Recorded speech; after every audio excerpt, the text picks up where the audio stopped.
So let's do the box office top 10. At 15, Joyland. Which is a very interesting film. It's Urdu and Punjabi language, Pakistani drama, played very successfully at the Cannes Film Festival, won the jury prize and the Queer Palm for best LGBTQ, queer or feminist themed movie at the festival. And, I thought it was really a really enjoyable watch because we played a clip from it. The way in which, it was visually very rich. It used music, it used dance, it was quite comic. None of the characters were two-dimensional. I thought it was really terrific. If you get a chance to see it, do see it. Joyland. Paul says, "Dear fellow Tossal survivor and main contributor," this is a reference to flats at Warwick University, "I decided to take a long walk home after watching the brilliant Joyland so I could digest what I had just seen. It is such a visually stunning film with cinematography and sound that plays a key role in conveying the messages of the film. Some of those frames made my heart sing with joy, but it is the complex characters that really make the film. Rather than follow the typical villain and victim storyline, it successfully explores the impact of patriarchy on every character, but without becoming an academic exercise. Watching Joyland brought that feeling of why I love cinema, and I'll be surprised if anything beats it as my film of 2023. Well, there we go. I mean, that's, very eloquently written. Thank you. Number 10 in the UK, Women Talking. Which I loved. Absolutely thought it was great. And a fantastic score by Hilda Gudnadottir. Lorien from Amsterdam.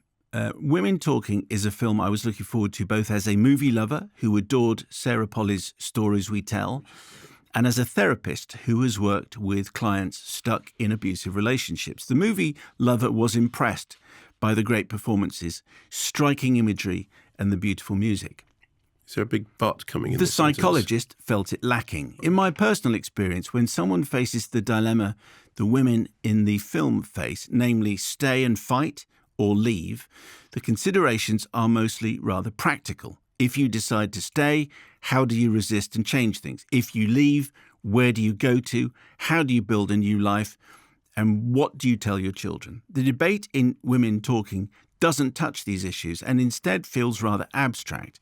Discussing the men as a homogenous, faceless group, no doubt a conscious decision, the film doesn't add much to the understanding of the systems that cause and sustain abuse.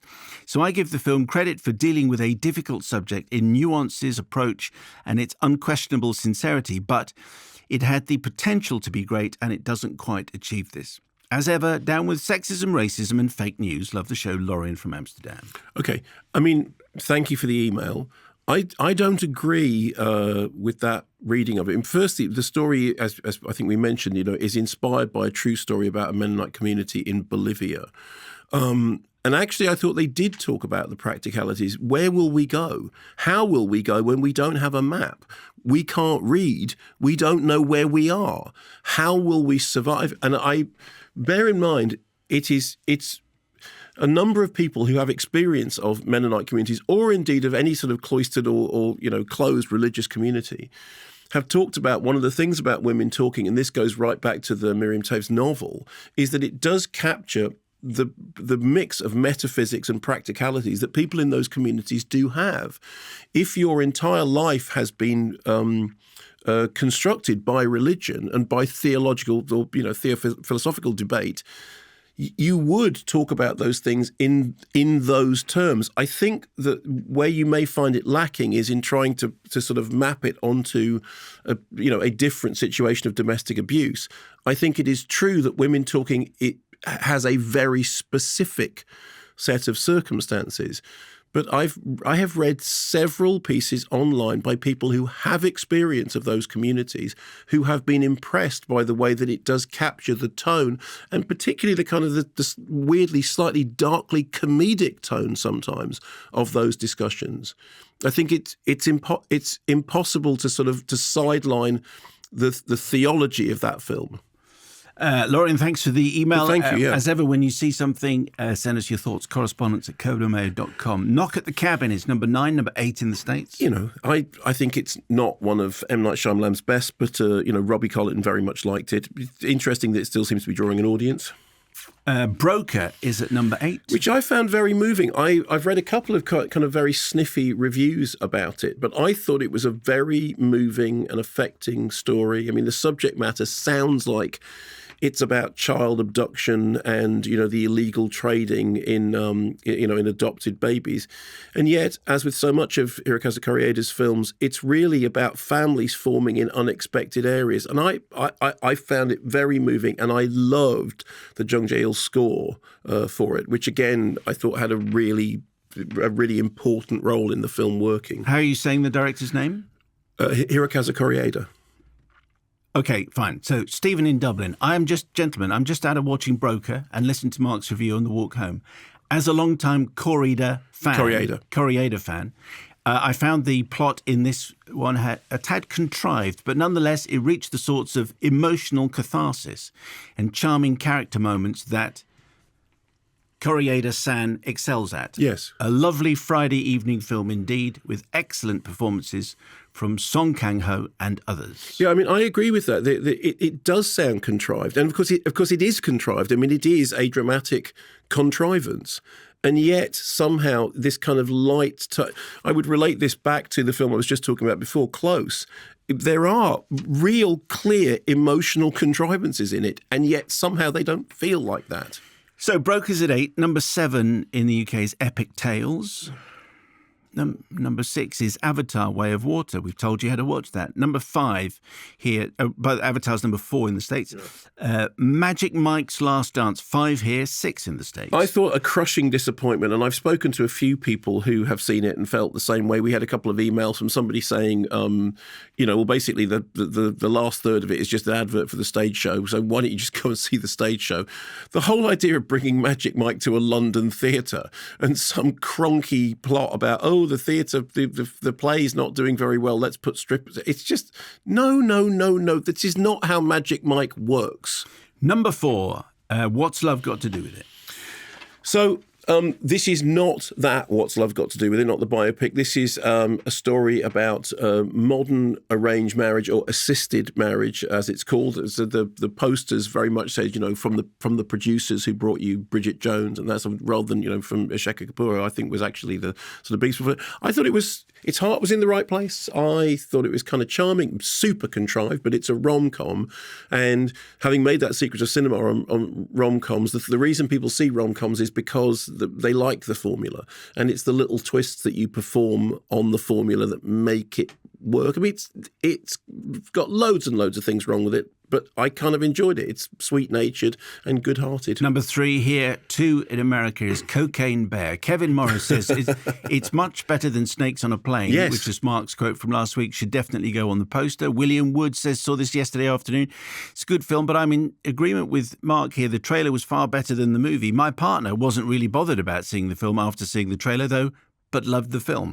Wow, okay. Gabriel says, if only they had refrained from CGI and used practical special effects, it could have been bearable. Oh. Alas, it lacks bite because, unlike early Sam Raimi films, it comes off as made-for-adults Disney movie. In Jaws, even to this day, I buy the shark. Here, the bear looks like it's from a porridge TV ad. Cold, anything but just right. Cocaine Bear, number 3. Well, I mean, I think that the thing was always, can any film be as good as that title and that trailer? And the answer is no. But was it going to be as disappointing as Snakes on a Plane, which had a great title and a great poster and a great trailer? And the answer is no, it's not that either. It's somewhere in the middle. The CG is chonky, and I do agree with that physical special effects thing, certainly with Sam Raimi. I watched Jaws again just recently, and the rubber shark never bothers me. You barely see it anyway, but it never bothers me. But I thought Cocaine Bear was solid 3 stars, right in the middle of the, you know what, it's fine. It's 94 minutes long.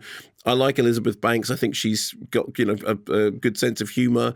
I thought the bits that I was less bothered by were the kind of the family bonding stuff, because underneath it, it's got its heart's in the right place. What you want with a film called Cocaine Bear is for its heart to be in the wrong place, and I wanted it to be more crazy. But hey, I enjoyed it. I thought I did exactly what it said on the tin, and when you compare it to Snakes on a Plane, you go, that's how it can go wrong. This is how it goes right. Of course, it's not Mant.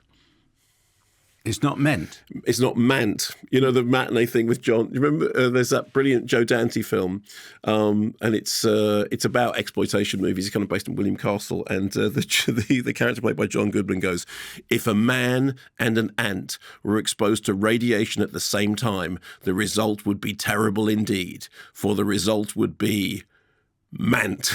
And that's kind of what Coke, you know. So you were using a figure of speech which no one would have understood unless they've seen that film. It's not meant. It's a cult film. Okay. I just didn't understand. Hang on, let me just... Simon Poole, did you get that? Yeah, there we go. Yeah, well, what does he know? Well, apparently more than you. Okay, well, you know... Just needed to be explained for the rest of us. Number 2. Your Coric role. Puss in Boots, The Last Wish, number 5 in America. Yeah, everybody loved it apart from you. Apparently I can't say anything about it because it would just be so... Yeah, here's my review of Puss in Boots. I love Guillermo del Toro's Pinocchio. Number 1 here, number 1 in the States is Ant-Man and the Wasp, Quantumania. Did not collapse. Well, no. It has fallen back somewhat. It's dropped 66%. In terms of its box office. But still number 1. Yeah, no, absolutely. So I was wrong when I said I think this will have gone down many chart places by next week. That is, however, a pretty big drop financially. It means the whole chart is down. So, no, I was wrong. It's done better than I thought it was going to. I think Marvel have been quite defensive, though, about if this is the beginning of Series 5 or the 5th universe or something, you know, it's hard, you know, the results. It's hardly the impressive. Resounding success that one would have hoped for. Although, you know, hands up, I thought by now it would be down further. Bethan in South Wales. Firstly, I'd like to say how much I enjoyed the interview with Michael Douglas a couple of weeks back. It was thoroughly enjoyable listening to him try to figure out in real time what the film was actually about. Secondly, I'd like to say that while I didn't love the film, I didn't hate it.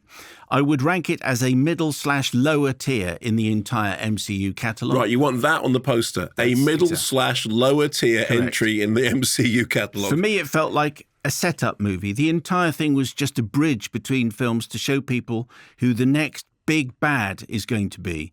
Thirdly, I recognise that the majority of the film is a lot of exposition. However, upon taking the time to research Kang the Conqueror at home, his whole being and origin story sounds so confusing and complicated. I literally have no idea how they would show it in a way that would make sense. I don't know about other people, but I definitely needed it all spelled out because I would have been completely baffled otherwise. Also, do we think the multiverse could get an Ant-Man, Ants with a Z, Bugs Life crossover?